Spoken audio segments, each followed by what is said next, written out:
Okay, we should be live.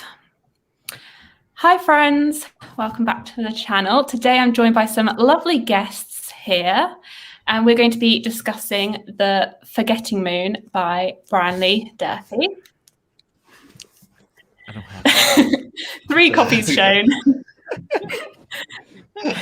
No one told me we were doing school photos. No one told me.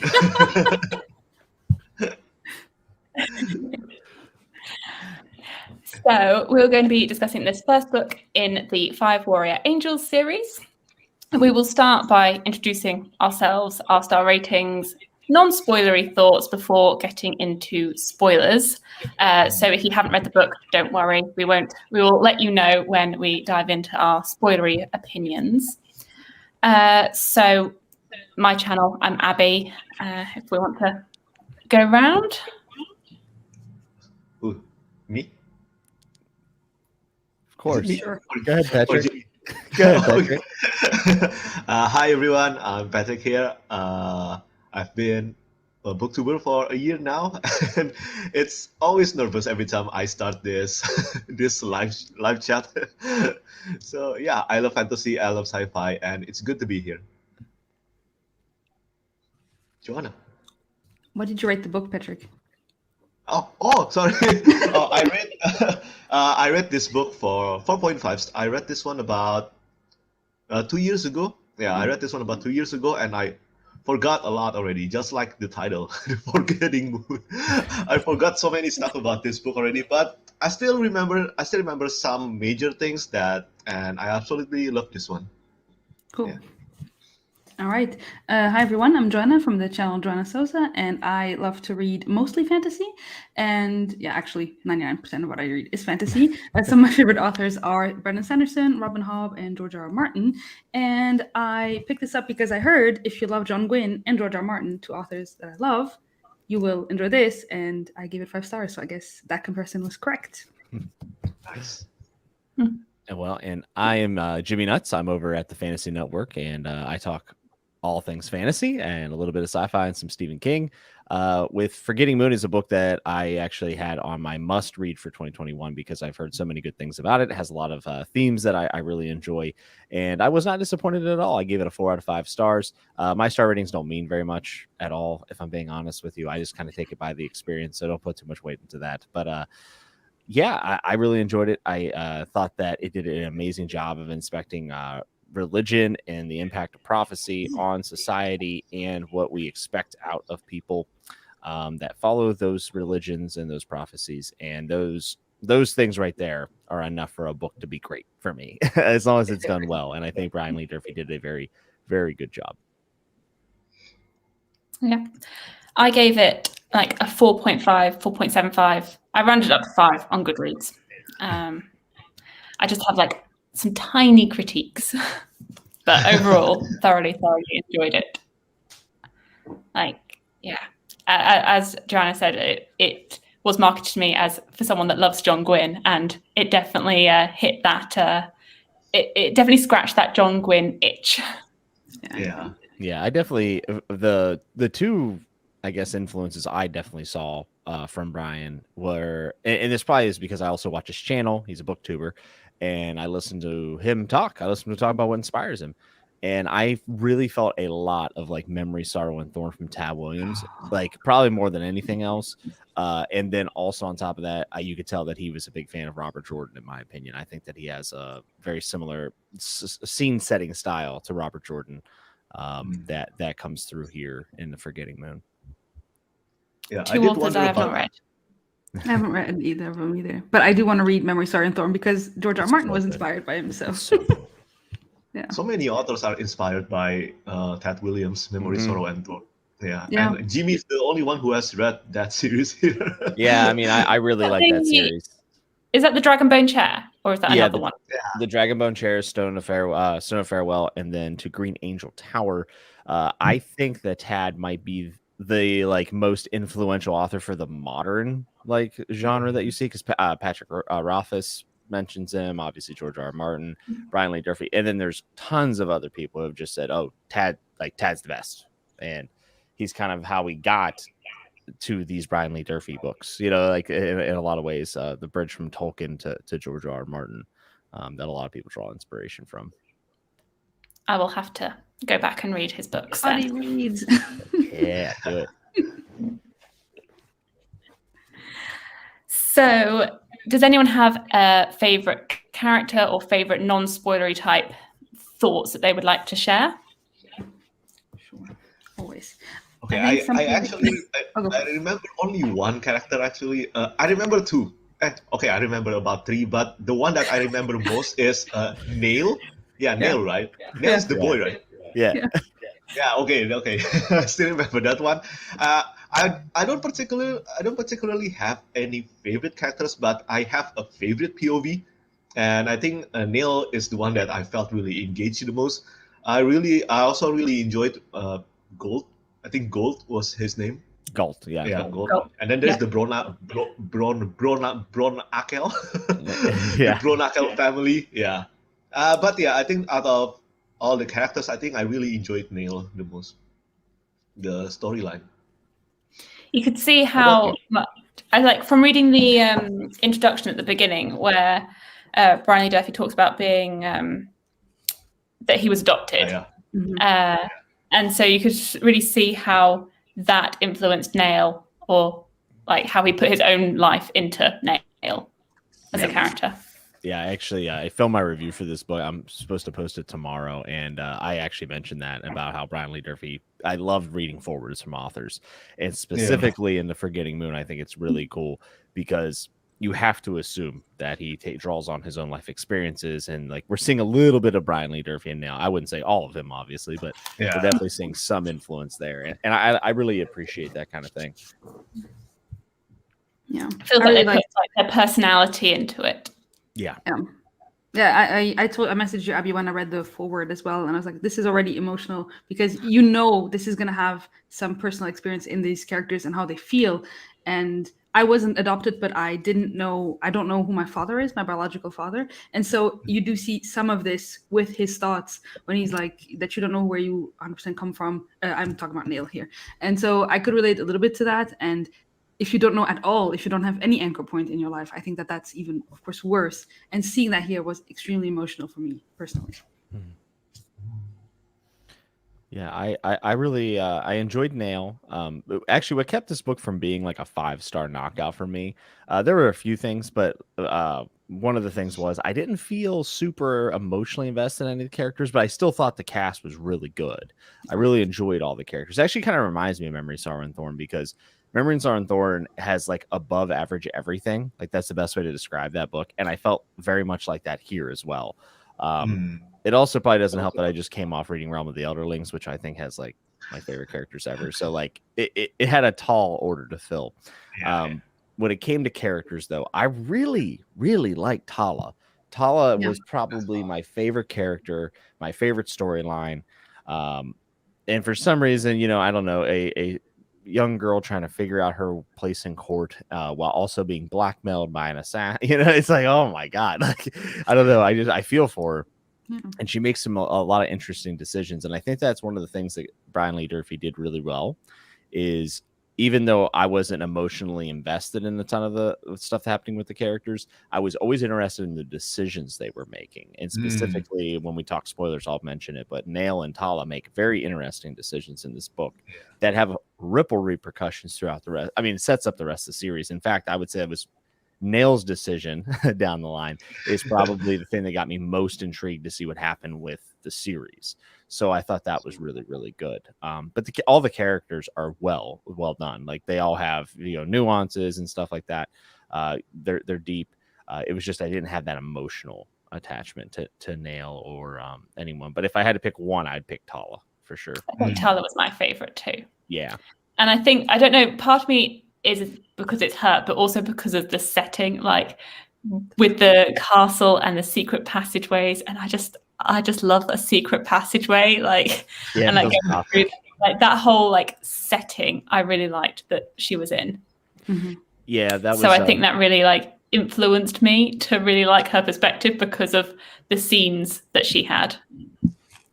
Yeah, I felt like that was definitely a bit of a inspiration pull from Memory, Sorrow, and Thorn, because there's a castle and there's secret passages, and all the way in the third book there's someone going through all these. It kind of reminded me of that, and I love that. I'm the same with you. It kind of feels like gothic, or, claustrophobic. I like that. I feel like this is a selling for Memory, Sorrow, Thorn. I'll stop. I'm sorry. It's okay. I'm sure Brian Lee Durfee won't mind. Yeah. He can tell me if he does. I did also like her sister, Jonrelin. I thought she also had had some cool moments and cool thoughts in her chapter. So I really like the Barnchild sisters in general. And I thought it was really cool to see also with their brother, who was a little bit crazy. So, and to see how they each handled him differently and what they thought of him. And how they approached it differently. That was very interesting to see. Yeah, especially because this world that we're set up in is very, very difficult for women. I mean, it's pretty brutal, and I think that seeing POVs from that can be very difficult. But at the same time, those are the people probably easiest to root for, because they're without a doubt being the most oppressed in this world. And I think Jonrelin, or is it Jonrelin? I always say it wrong. I don't know. The audiobook said Jonrelin. Yeah, Jonrelin was a good character and was a kind of a commentary on that. And it was interesting to see where she ends up by the end of the book as well. Yes. So. Yeah. Sure. I think Galt was my least favorite. I don't know. I just didn't have a stronger connection to him. I agree with you, and it's weird because usually, like, the grizzled old warrior, like trying to change his way. I mean, that's a Jimmy Nuts 101 if you want to get me to like your book. But Galt just didn't have it for me. I don't know what it was. Maybe too on the nose. I didn't believe in it as much. I didn't see it. I was just kind of told that he wanted to change his ways, and I just didn't. I didn't believe it. I liked him. He made me feel like a. I mean, it's not like I didn't like him. He was just, out of all of them, he was my least favorite. She hated him. Abby.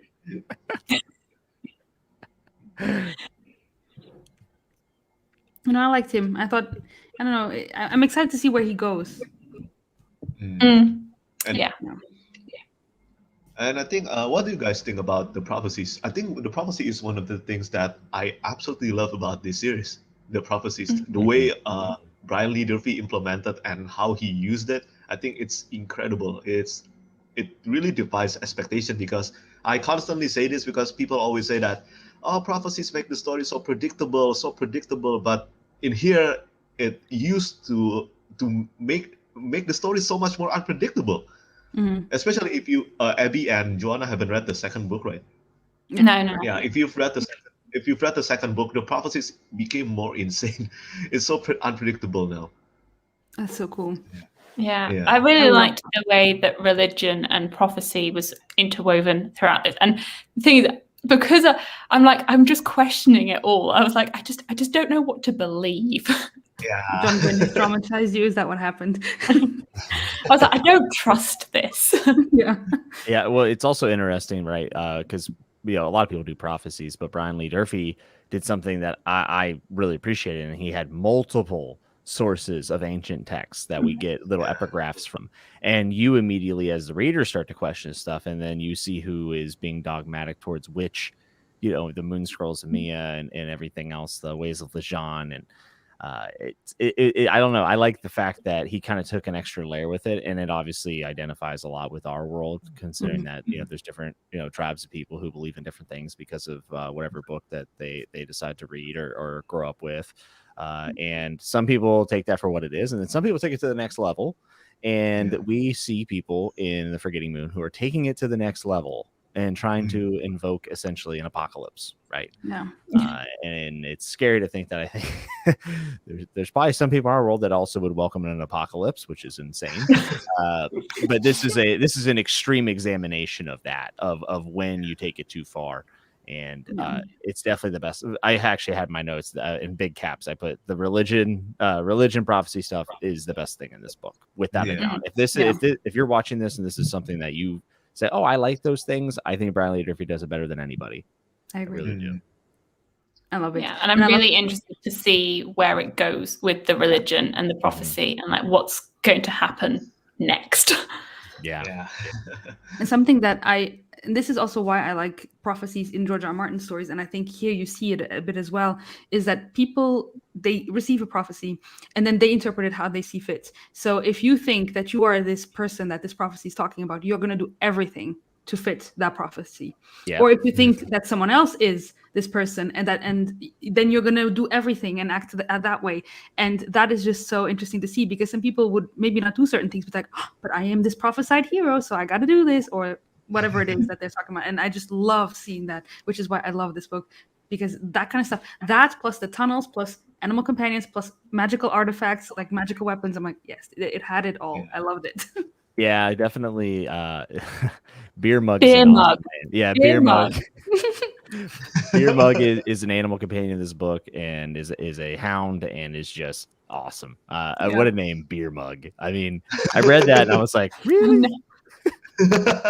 Tremendous. I was like, you must come up with that name whilst drunk. Like, that is not a sober name. But a cat named Champagne Flute. You'll see. I also really liked how you have the different races and how they like confront that, and have the humans, you have the Vale and like their opinions on the Vale and who they are, and then you have the assassins as well, the Bloodwood assassins. Like, it's just got so many elements that I really, really like in fantasy, all combined into one. The map is super cool. Yeah, the map is awesome. Yeah, so beautiful. And it's also interesting how Brian Lee Durfee made sure that the number 5 is always important in this series, right? 5 warrior angels, five magical artifacts, and it used to be 5-book series. But now I heard that. Now it's 3 books now. Which is good. 3 very big books. Longer. Very big. Very big. Yes. Yeah, because I think the second book's like 900 pages, and the third book is meant to be even bigger. Yeah. Brian said it's going to be Sandersonized. Sandersonized. What is that? And how the Bible 10 pages, you know? Yeah. So it's going to be about hopefully not.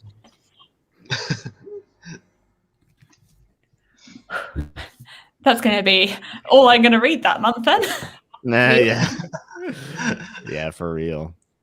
For people who are watching and who haven't read it, because since it's non-spoiler, if you like audiobooks, I highly recommend them. I thought the audiobooks were really, really well done. Yeah, I did immersive reading for this for most of it. Some of it was audio only, like while I was working and whatnot. But yeah, I thought the audiobook was awesome. Same narrator from Red Rising. Yeah.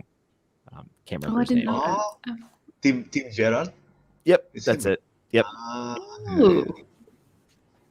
Yeah, I really liked the audiobook and did it alongside with the physical book. And I definitely plan to do that for the second one, because I really liked that combination.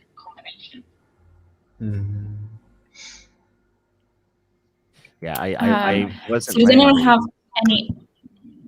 Oh, go ahead. No, go ahead. Does anyone have any other non-spoilery thoughts? Just go read it. Just go read it. This is our pitch. Read Memory Star and Thorn, apparently, and read this, and you're done.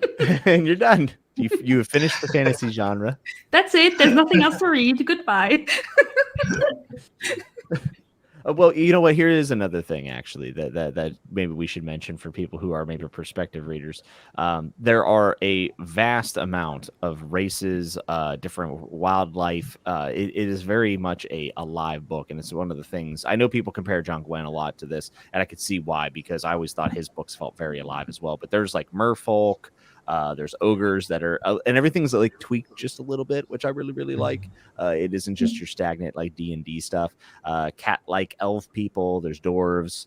I wish that we saw more fantasy races, or races in fantasy at all. Mhm. And I like the fact that it Yeah, didn't feel hokey or cheesy. It felt dangerous. Like this world feels very, very dangerous.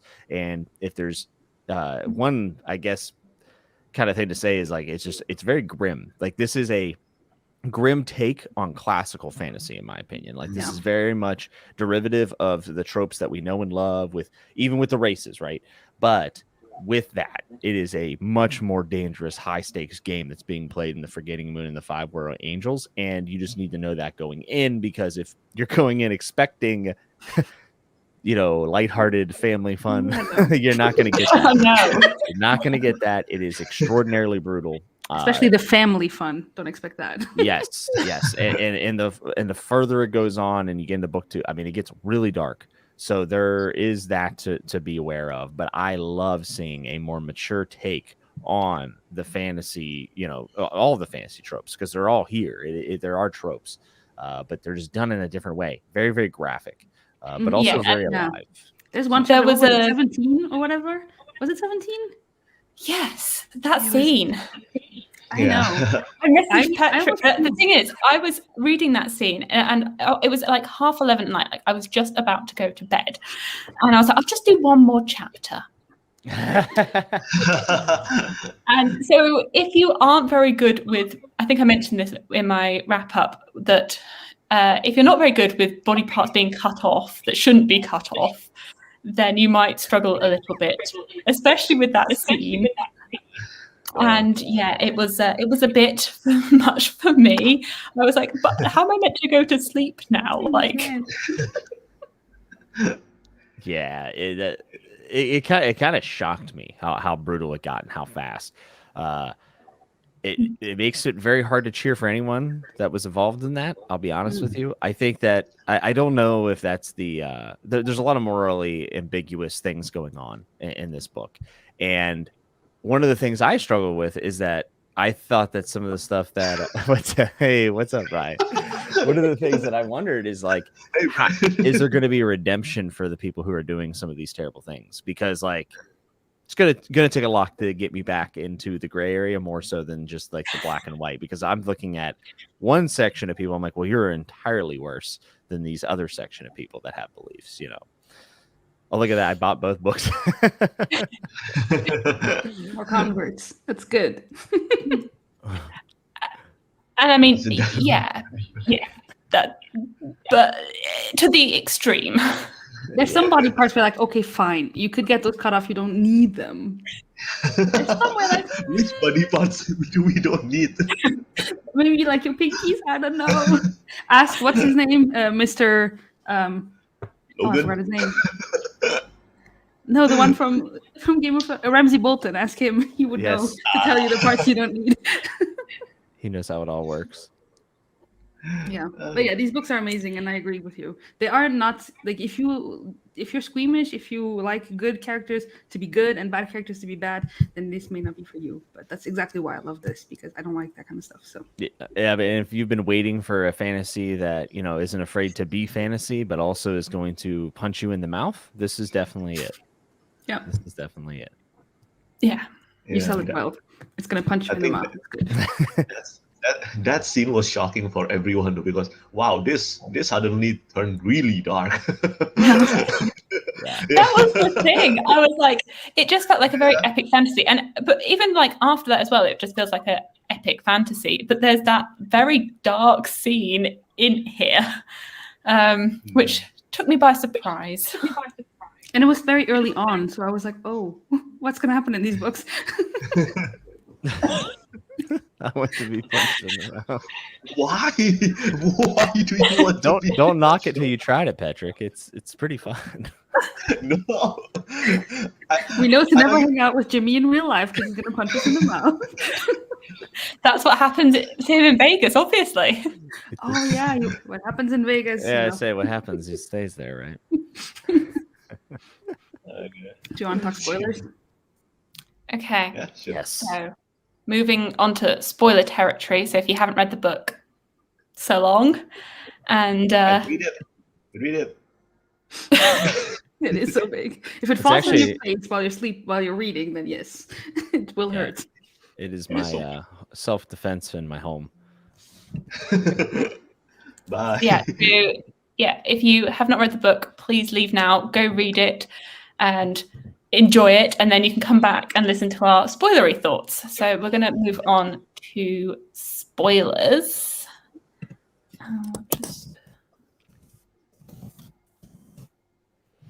I'm very excited. Me too. I think we should start off with the scene and now talk about the scene. Yeah. Because Yeah. we kind of hyped it up there. The scene. Oh, like...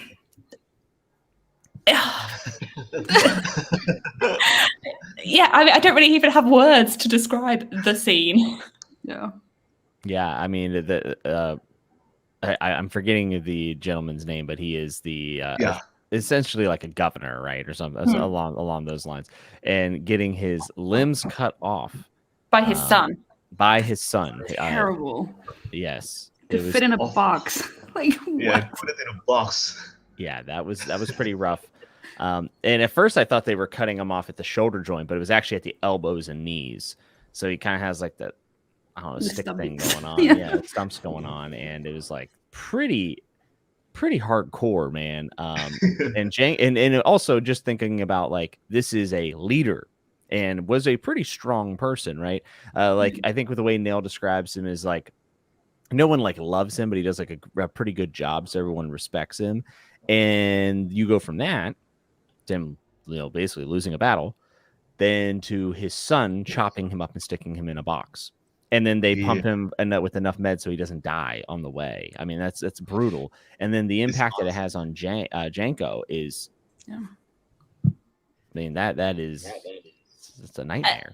I think it was the detail as well, like the detail of the description of it. Yeah. Like it wasn't just like it happened; it was all of the detail. Yeah, you were there with him. Yeah. What about was it a priest? Priest, right? The dude who had like his guts spilling out.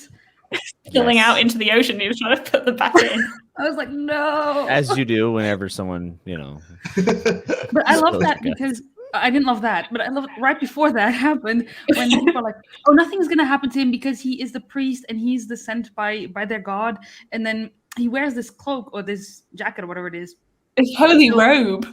They cannot hurt him because of Yes. it. And then you're like, It's supposed to keep away evil and all these things. I don't know if Brian's still in the chat. I actually really want to ask him something if he is. There's also something I would like to ask him. I'm wondering if it is a commentary on the Mormon undergarments. Same. That's what I was thinking. When I read that, I was like, this must be the Mormon undergarment commentary. Yes. Because that's how he lives in Salt Lake. So I was like, well, he's also a former Mormon. So that's why I thought of it. Yeah, well, and I'm not, but I'm very much into religions and stuff like that. And when I read that, I said, oh, I bet you that was the inspiration there.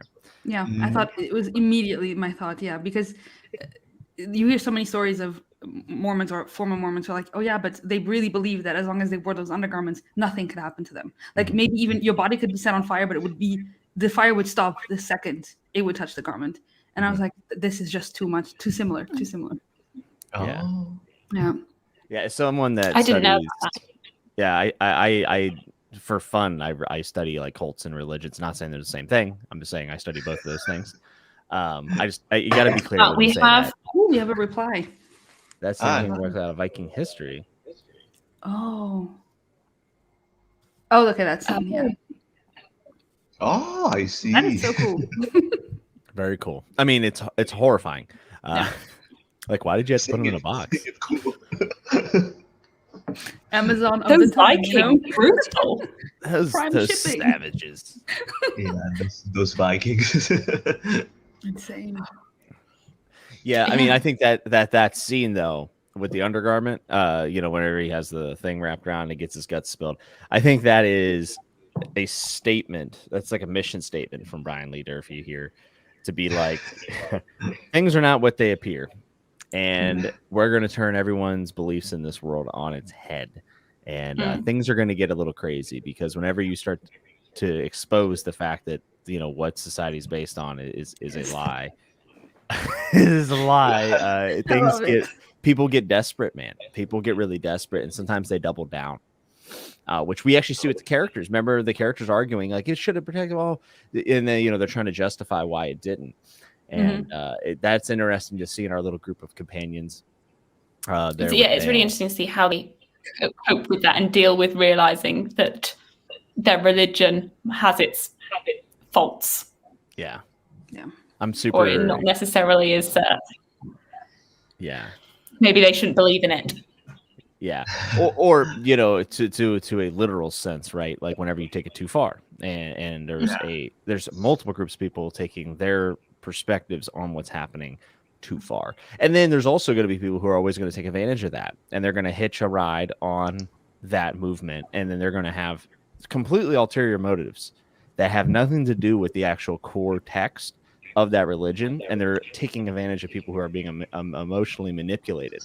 And we see that here as well, because I'm blanking on the names, but the two elves that were Sarah, I think Seta. Yes, Seta. Like they for me, like immediately I got weird vibes. I was like, something's weird here.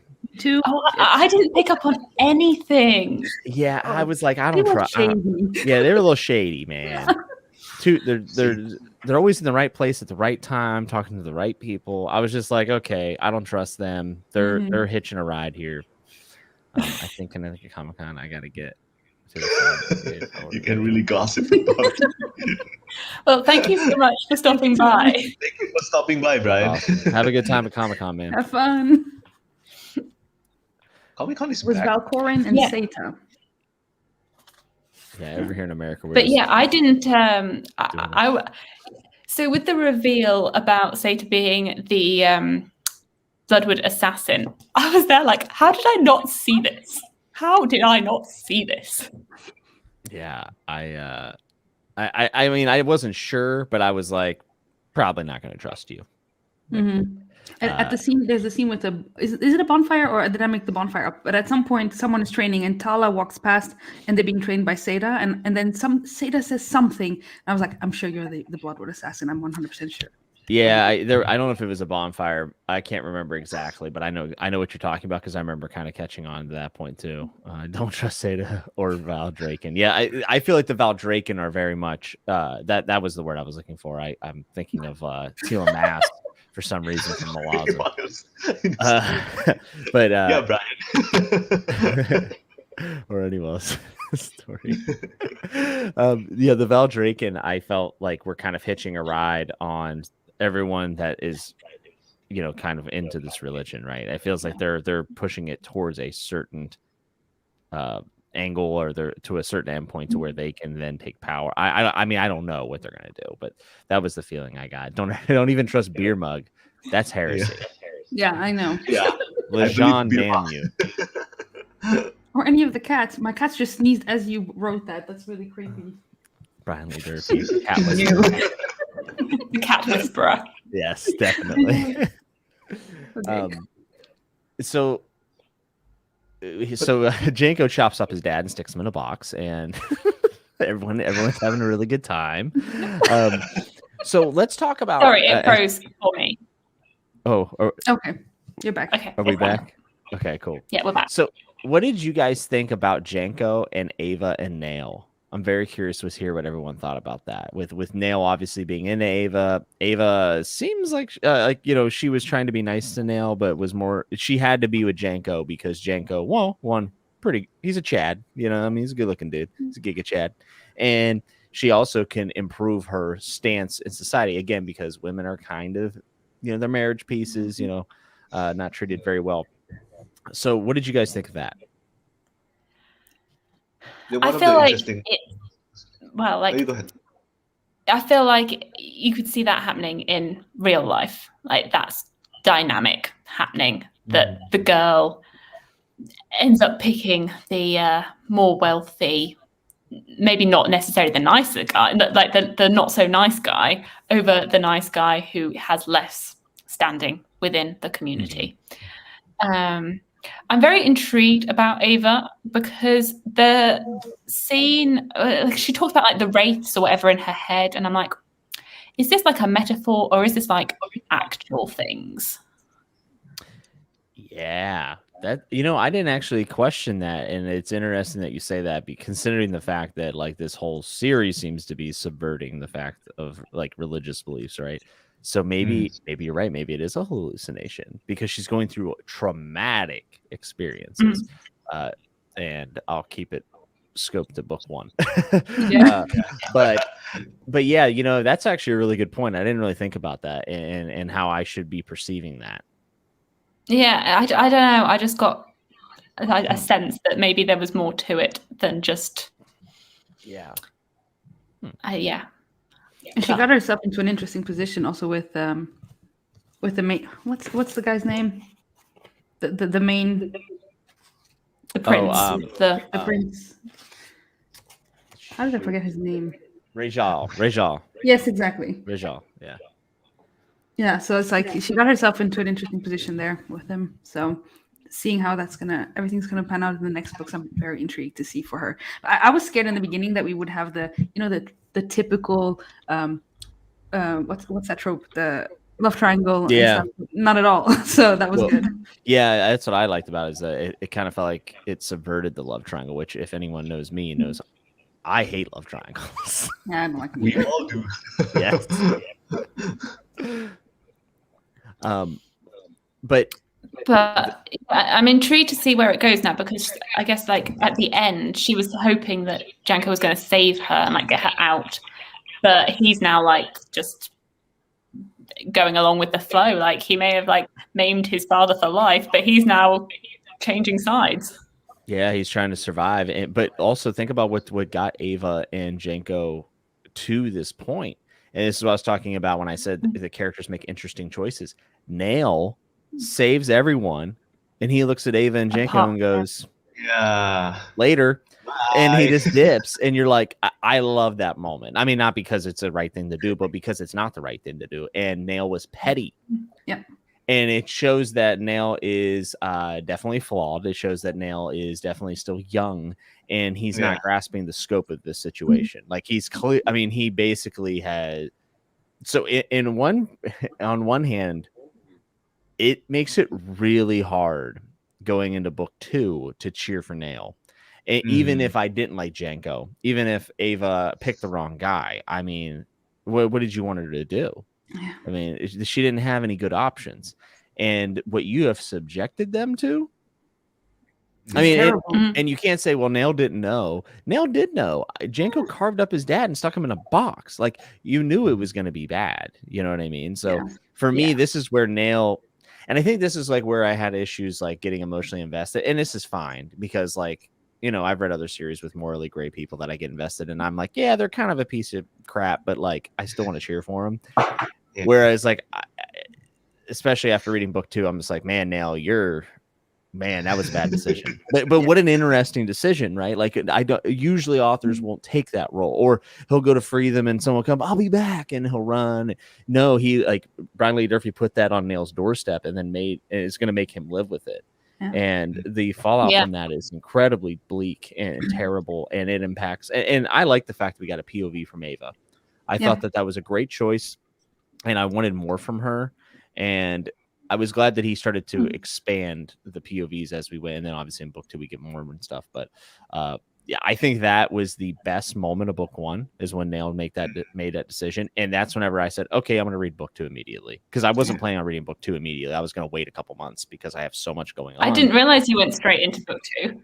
Yeah, I literally just went. I just read it. I said, oh, whatever, I'll just read it. And I did. I just read it all, which it was awesome.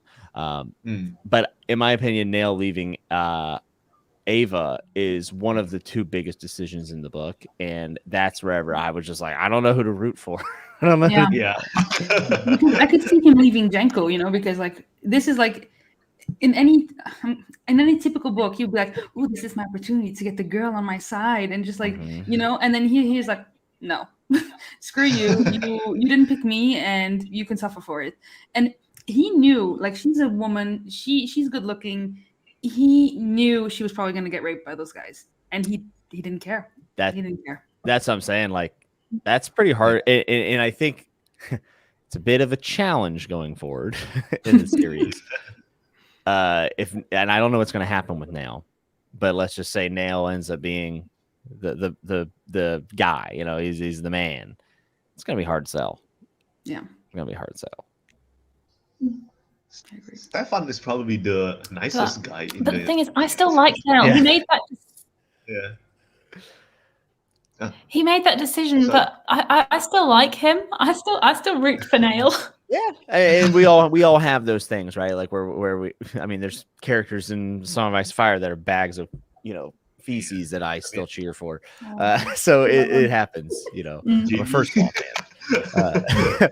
But yeah, I mean, I could see someone still being in for Nail, but for me, that's not. I mean, and don't get me wrong, I'm not complaining. I thought that was excellent. Like, it's interesting. So I'm not cheering for Nail, but I have to see what happens now. Like, I'm invested in the story of where we know that's gonna have to come up later, right? Like, it's gonna have to come up later. And I really like him planning that in book 1. And then on the flip side of that, you know, a character I did like and I'm still rooting for is Tala. And Tala falsely accuses Sterling. Yeah. That wasn't a good move. No. Yeah, she accused Sterling of abusing Laurie. And I mean, that's no walk in the park. No. I mean, no. That's horrible. Considering that she could have accused the person that actually was abusing Laurie. Yeah, so I mean, it's sticky. It's a sticky situation. But also, I'm very interested to see what happens to Laurie now. At the end of book 1, where she's been given this potion which has changed her, healed her in a way, but changed her. Yeah, nothing's free in these books. Yeah, nothing. I know I'm going to reread these, and there's going to be so much that you can pick up on the reread. Once the last book is out and you see everything, how it ends up, going back and just seeing all the little, that's going to be so cool. I definitely have to reread. There's a lot here. There's a lot. And yeah, definitely a must, especially because the third book is going to be bigger. Yeah, I thought Tala, the Bloodwood Assassin, and the Walls was all really, really good. I enjoyed that. It had a little bit of the gothic feel to it that I enjoy. I thought the thing with Sterling was good. I mean, obviously it's terrible, but man, what drama! What drama! There's a lot of drama here. Did you all find that this? I kind of expected, because everyone said, "Oh, it's like John Gwen. You guys are gonna love it." Were you surprised by how personal the narrative was and how little action there actually was in the first book? Because I mean, there's action, but I was expecting it to be like all out war kind of thing. Like, I was really expecting that, and I think it kind of surprised me with how intimate of a story it was. I feel like there's similarities and there's differences. Like, I don't think the writing style is that similar. I'd say it's similar in terms of its themes. Like, thematically, it has similarities, but actually the way it's executed is different. Yeah, totally agree. In that sense, I think it was. I wasn't expecting it to be all guns blazing war, and because of those two comparisons that I'd heard, John Gwynne and George R. R. Martin, I was expecting to be very close with these characters and getting to know them, because that is how you then, like, it hurts when something happens to your favorite characters because you spend so much time in their narrative and seeing the little things that they do in their daily lives. And I do expect that the next, maybe even already the second one, that one's going to be a lot more action-packed. The second one has a much bigger epic battle scene in comparison to the first book. The first book, doesn't have much action. I personally did expect that to be a bit more, but I'm not too disappointed with it, because I read it when not too many people until now, actually, not too many people are reading this series. So I have no one to talk to and I have no review to look up to. But but I did think that the combination of John Gwynne and George R. R. Martin are very appropriate. And I haven't read Ted Williams. I think if I have read Ted Williams, maybe I will agree with GB, because will. I mean, yeah, I mean, Brian Lee Durfee himself has mentioned it so many times that Ted Williams is his biggest fantasy inspiration. Yeah. So, yeah. Yeah, and to be clear, I wasn't disappointed or anything like that. I Mhm. actually liked it. I was just like shocked. Like I just didn't think it was going to go that way, and I really liked it.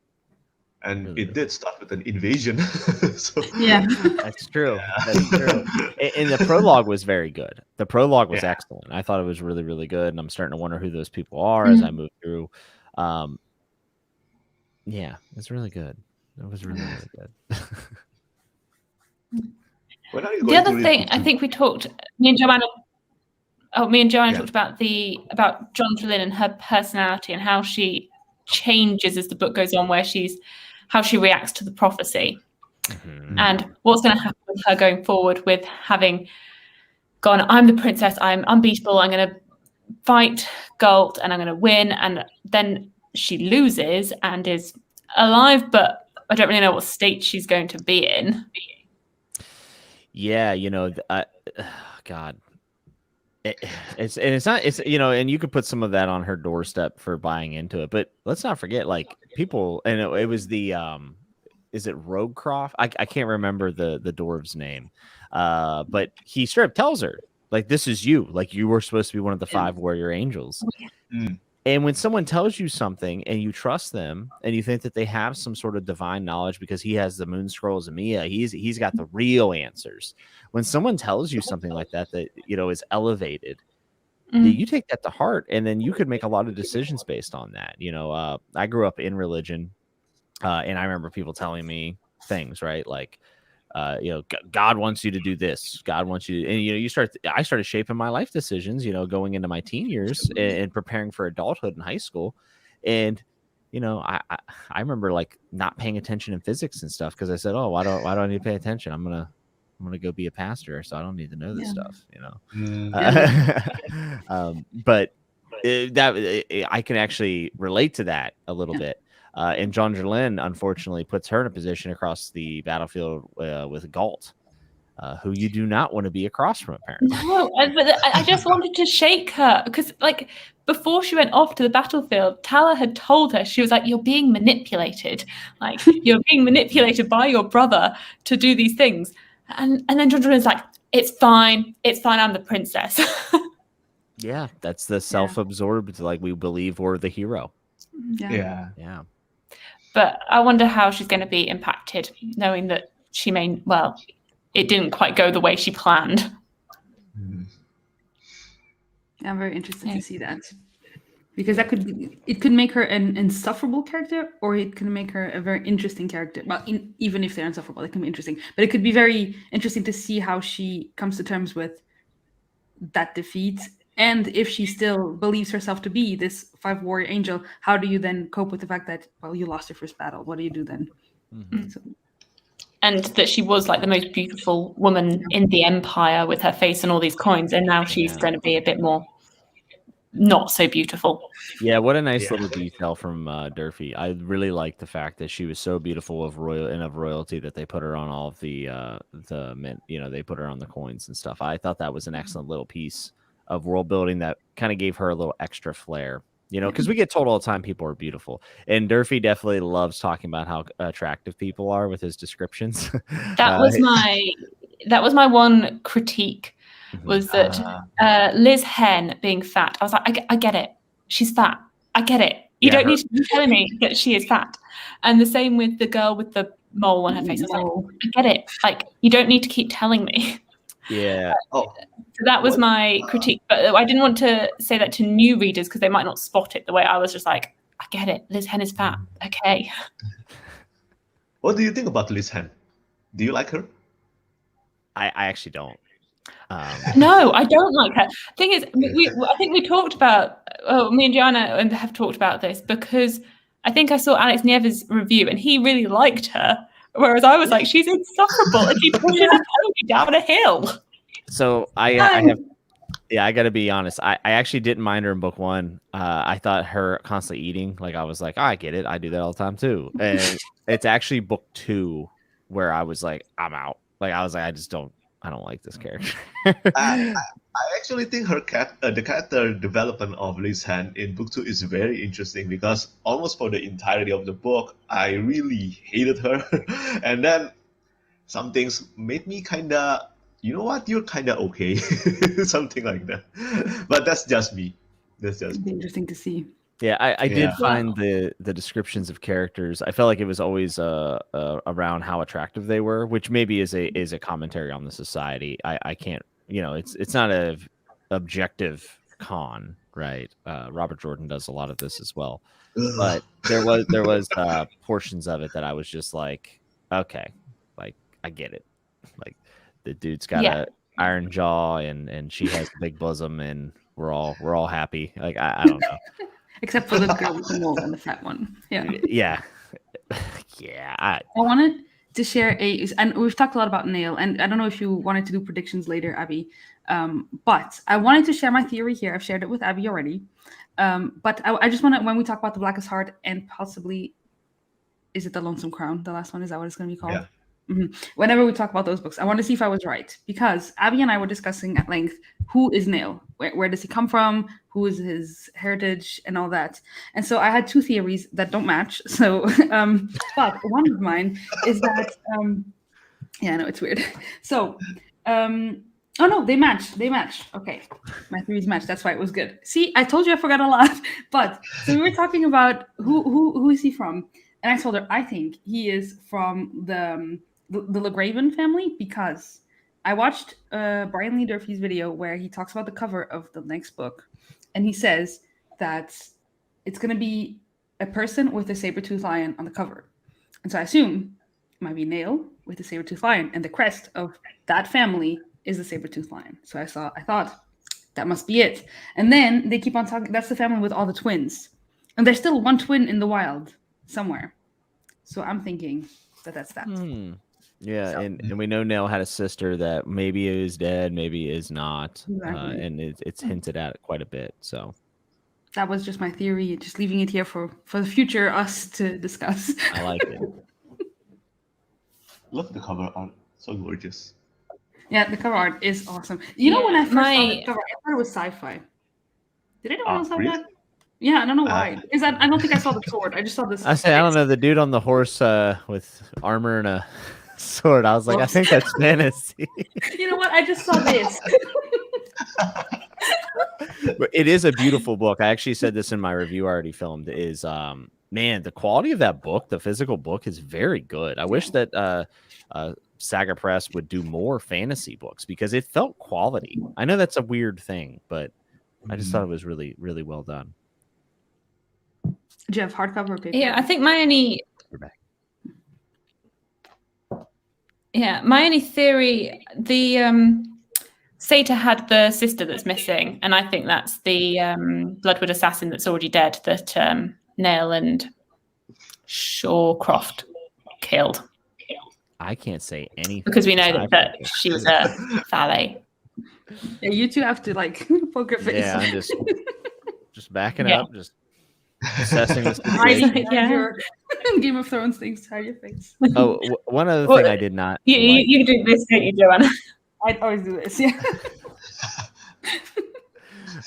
You said shadow. Is it Shadowcroft? But that reminds me of Doctor Who with the I haven't seen Doctor Who. Shawcroft? I think it was Shawcroft, Jimmy. I have not watched Doctor Who, by the way. Is it Yeah, Shawcroft. Is that his name? Is that who you were going for, Jimmy? Shawcroft. I didn't like his fake out death. I didn't. Me like it. neither. I didn't like that. I thought it was the Gandalf moment of the book, and I thought it was not very good. That I agree with. To me, if your characters are dead, they're dead. Well, it also So yes, I'm 99% of the time that, but there is the 1% of the time where a fake out could be really good or a resurrection. Like I've been proven wrong on that bias before. This is not one of those times. This is one of those times where I said I saw him get ridden down by like 10,000 people. Like, come on. Yeah. And also he just like comes back as like, I'm back, and I'm like, all right, sick, dude. I don't know. I didn't care. I just didn't care about him. I thought the relationship between him and Nail was interesting, but we didn't get enough of it. Like almost if this moment would have happened maybe in like a book 2 and they had built a little bit longer and we hear more answers, maybe that would have been cool. And then you do get to retroactively learn stuff about that, which is cool. But I just I don't know, the fake out death, it felt like the Gandalf moment on the bridge. He comes back and I was just like, no. And then he was dead in the end. Like, and then he's dead, and I'm just like, I'm glad and I like somebody else could have done that role at that point, I think, or something. I don't know. It just didn't feel. I don't know. When he came back, I was just like, oh, like you set up such a brutal fantasy. Like you cut off this dude's like limbs, and all this terrible stuff's happening, and then like you had the. It felt like it wasn't on brand for what I had been reading the prior hundreds of pages. That's all. What do you think about the gladiator I dude? can see that. I now, of course, forgot. Does anyone remember his name? Wait, what is it? The gladiator dude. What did you guys think The of gladiator. him? Oh, love him. What was his name again? I'm trying to find it. 1 second. I think it starts with an L or Squirek? an S. Yeah. Squirek? Yeah. Squirek. Yeah. Squirek is awesome. And that's all I can say because I can't remember what's in book 1 or 2. So I really, one of my favorite parts of the 2 books, definitely. I really like, I don't know if it's a trope, like the gladiator ring as a scene. Like it just has so many scenes. Like it has the castle with secret passageways. It has the gladiator ring. Like it has so many things. And what about I think it's like the very last, is it the last reveal? The reveal that Lejeune is a valet. Yes, at the end where they get up on the statue. I really enjoyed that. And then who was it that realizes, isn't it Lindolf? Lindolf realizes that the ears have been filed down, and you go, oh my God. And so then you have to start wondering, did the Valdraken know this? Right? Like they probably know. And then why are they in the castle? Why are they? What's going on? This is so exciting. And the whole religion is based on who Lejeune is. But if they don't actually know who Lejeune is, then what does this mean for their society? Exactly. We're humans, normal, I don't know, Anglo-Saxon humans, I guess. Well, I don't know. Like, are they like were the ways and truths of Lejeune, were they not meant for them? You know what I mean? Like, were they only meant for the Valdraken? Maybe the humans aren't even supposed to be of an equal with the Valdraken. Maybe that's how they feel. I don't know. The ending of the book was so good. It was so good. I love that little piece. It's a very interesting way of doing that reveal rather than finding a missing piece of a scroll or some dude on his deathbed, Shadowcroft or somebody telling that. It wasn't any of that. It was like just a very clever way of having a huge revelation to end a book. And if you remember, Lindolf did not want to go up on the stat. He didn't want to do those things, but Tala forced him.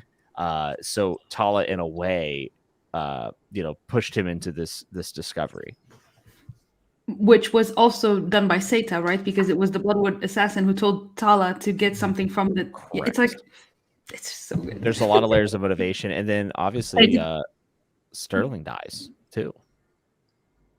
Yeah, I forgot about that. How did I forget? So did the valet plan for them to find out that Lejeune is a valet? Yeah. And how would it have changed if Tala was the one going up instead of sending someone else up? Or if the other Lindolf hasn't told anyone about because now Lindolf. Yeah, now he is impaired. He's included in that information. Are the Valdraken and the Fail is what you call it? Are they the same? The valet is the general name. Is just one of the valet. Yeah. Valdraken was once betrothed to Breda. He's actually a person. Apparently. Shit. That's fine. I couldn't even remember. So the elves, folks, is what I'm talking about. When I said Valdraken for the last hour, I was meaning the elves. I got what you meant. My friends here were too kind to correct me. I appreciate it. I just thought when Abby said it, I was like, oh. Yeah, Val Draken is a person because Val Draken is Sietta's brother, right? Father? Right? Or am I wrong? They're related. They're elves. I don't know. Breda is Valcorn's older daughter. It's like West Virginia. Everyone's related. It's like we're somehow related. This is a Mormon family. They're all related somehow. Yeah. So Brothers that's and not where he sisters. went from. But yeah, I mean, I am curious if there are people that are related that we don't really know about. We know that the assassins being brothers. Oh, well, the other thing I was curious about was that what's his name? Hawkwood. The assassin that has fallen in love with Jondrelin, that killed Jondrelin's mother, the queen. That was Hawkwood, right? Yeah. Hawkwood, yeah. So I'm wondering on the timeline of that, like, I don't think Jondrelin, she doesn't know that Hawkwood killed her mother, and was meant to kill her as well. But what's going to happen when that's all revealed? Yeah. Oh, that's just got us like. I love it. It's almost another love triangle, right? Because Squiric and Hawkwood both have Jondrelin's attention, but Squiric's been prisoner for so long because he's been accused of murdering one of the other. I think it was a prince, right? Or I'm sorry, did he murder a bishop? He murdered like a somewhat, which is like a cardinal sin. So he's trying to prove his innocence through even though he did do it. He did do it, yeah. And he goes, "Hey, guess what? I did do that shit." What a reveal.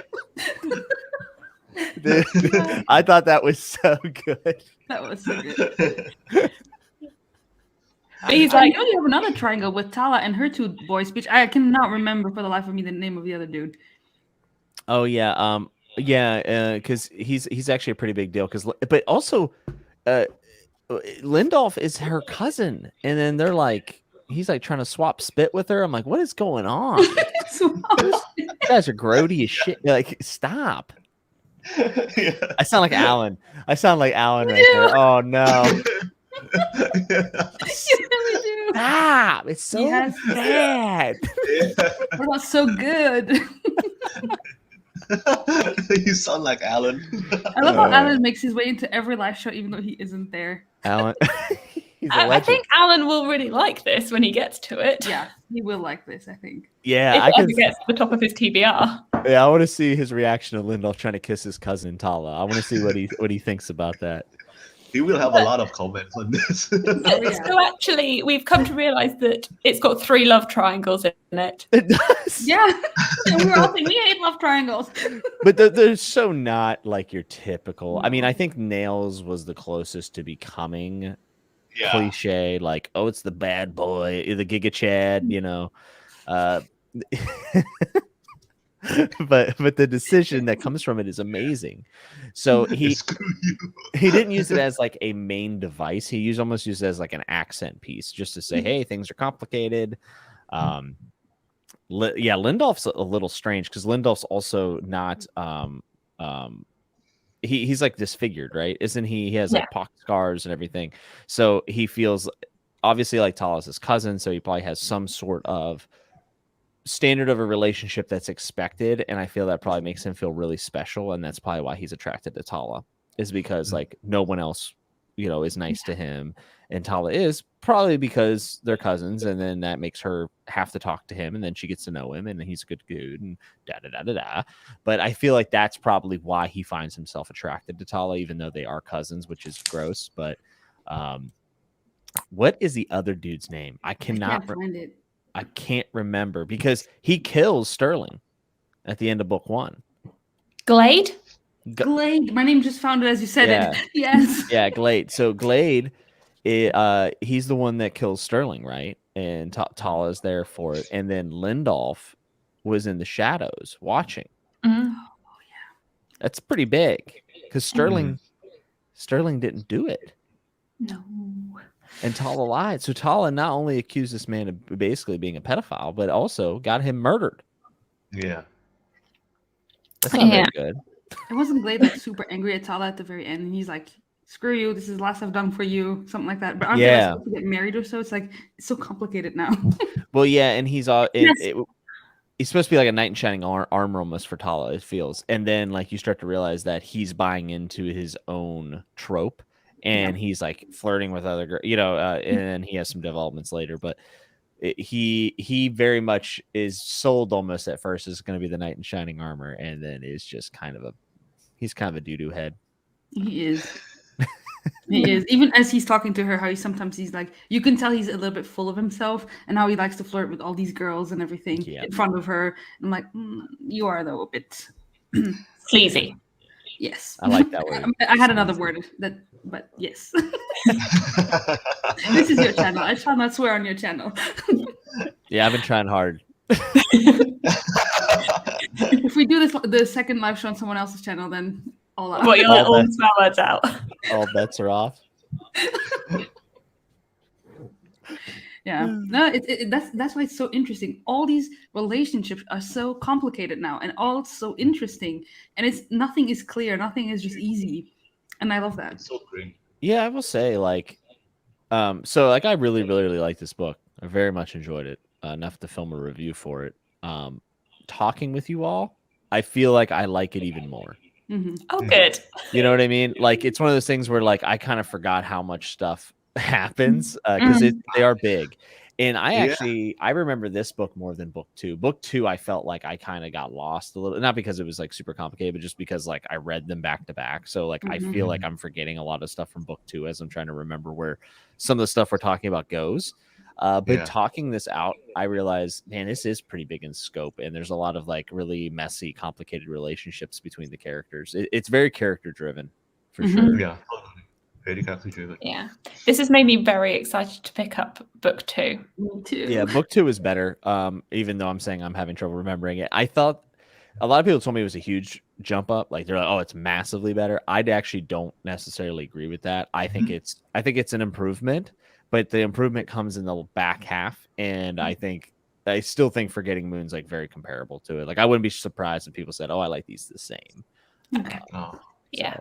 Well, very excited to dive into it. So, does anyone have anything else they would like to add, or are we good?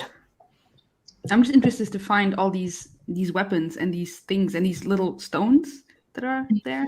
All those things, to see all that play out. I'm so intrigued. Yes, if there's anything I love more than a magic sword, it's whenever there's other magical things. And the whole idea of the 5 warrior angels and they're all going to have their own weapons. I love that. I love it. I love it. I love it. Memory, Sorrow, and Thorn has magical rings, mirrors, swords. It has a bunch of stuff too. And that was one of the things that I loved about Memory, Sorrow, and Thorn. And he took it to another level here with actually having like an entity behind each of the things. And I thought that was really, really cool. Someone asked if there's any news on book 3. Yeah, I think I watched one of Brian's videos. He's now left, so he can't comment for himself, but I think he said next spring. Nice. I honestly might reread book 2 before book 3. I remember I took very extensive notes on book 1, so I feel like I remember it, but that's really exciting to hear. I'll take notes on book 2 for sure. Yeah. To not arrive into our next chat and be like, I don't remember anything. We can do another discussion for book 2 and then go rewatch that. That's actually a really good idea. Wait, how are you still in the chat and you haven't read it? Because now we just spoiled the whole thing for you, Super Gains Bros. Oh wait, where's Super Gains Bro? We just spoiled the whole thing for you. Yeah, no, he'll be all right. This is so that's my friend Matt, who runs a Game of Thrones podcast and a Wheel of Time podcast. What? Oh, I need to follow this. Yes, Bend the Knee, which is in my opinion the best Game of Thrones. I follow that podcast. I didn't know that was. Yeah, that's Super Gains Bros. Yeah. So Matt, these books are massive. They are huge. 700. But if 700, you love, I think then you'll love them. Yes, absolutely. I'm trying to see his chat, and I don't see it. Like in mine. Do you need to click on comments? Do you see it? I don't see it. How do you see them? Oh. Weird. Oh, I'm sorry. I'm an idiot. There it is.